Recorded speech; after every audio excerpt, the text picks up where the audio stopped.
Hola, soy Laura Vallejo y voy a explicarte qué mantenimiento básico necesita tu motosierra Husqvarna para arrancar a la primera y que ésta funcione perfectamente durante muchos años. Lo primero es revisar la motosierra y el equipo de corte por si este presentan grietas o daños que nos aconsejen recambiar alguna pieza. Limpia el equipo de corte después de cada uso y utiliza un objeto alargado para retirar los restos acumulados durante el trabajo. Afila la cadena. Primero los dientes de corte, que son estos, y a continuación comprueba si necesitas rebajar las guías. Comprueba la tensión de la cadena y ajústala si es necesario. La cadena tiene que quedar siempre con un poco de holgura y que gire suavemente. Si tienes una motosierra a gasolina, recuerda que también tienes que hacer estas operaciones.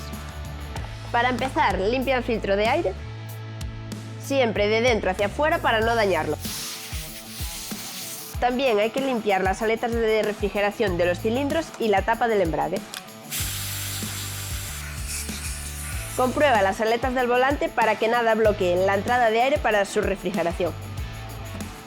En este modelo no tenemos carburador, pero si es necesario, revísalo y límpialo.